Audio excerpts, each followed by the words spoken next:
കോഴിക്കോട് മാവൂരിൽ വയോധികയെ ആക്രമിച്ച് സ്വർണ്ണമാല കവർന്നു. പുളിയശ്ശേരി സ്വദേശി സുജാതയുടെ വീട്ടിലാണ് മോഷണം നടന്നത്.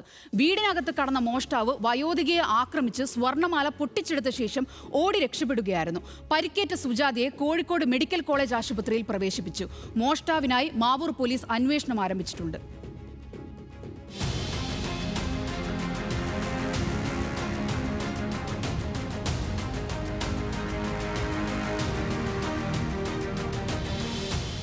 ബുധനാഴ്ച സന്ധ്യയ്ക്ക് 6:30യോടെയാണ് കോഴിക്കോട് പെരുവയലിലുള്ള പുളിയശ്ശേരി സ്വദേശി സുജാതയുടെ വീട്ടിൽ മോഷണം നടന്നത്.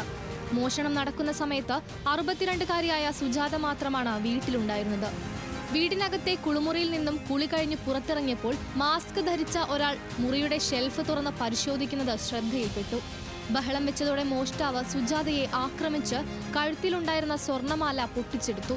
കയ്യിലെ വളയും പൊട്ടിക്കാൻ ശ്രമിച്ചെങ്കിലും സുജാത ഉച്ചത്തിൽ നിലവിളിച്ചതോടെ കയ്യിൽ കിട്ടിയ സ്വർണ്ണമാലയുമായി മോഷ്ടാവ് ഓടി രക്ഷപ്പെടുകയായിരുന്നു. ഒരു 6:15 എനിക്ക് അമ്മ കുളിക്കാൻ കയറിയിട്ടുണ്ടാവാം.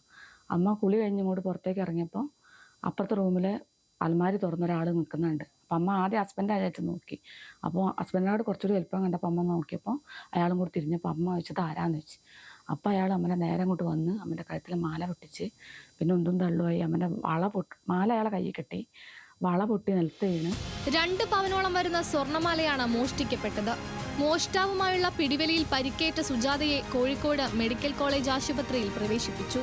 മാവൂർ പോലീസ് ഇൻസ്പെക്ടർ പി രാജേഷിന്റെ നേതൃത്വത്തിലുള്ള സംഘം മോഷണം നടന്ന വീട്ടിലെത്തി പരിശോധന നടത്തി. ഡോഗ് സ്ക്വാഡും വിരലടയാള വിദഗ്ധരുമാണ് പരിശോധന നടത്തിയത്. ഡോഗ് സ്ക്വാഡിലെ റൂണി എന്ന നായ മോഷണം നടന്ന വീടിന് സമീപത്തെ ഊടുവഴിയിലൂടെ സഞ്ചരിച്ച് 1 കിലോമീറ്റർ അകലെയുള്ള ആളൊഴിഞ്ഞ പറമ്പിലാണ് നിന്നത്.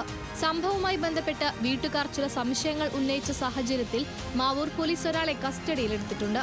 ഇയാളെ ചോദ്യം ചെയ്തു വരികയാണ്. CCTV ദൃശ്യങ്ങളും പോലീസ് പരിശോധിക്കുന്നുണ്ട്. ന്യൂസ് മലയാളം, കോഴിക്കോട്.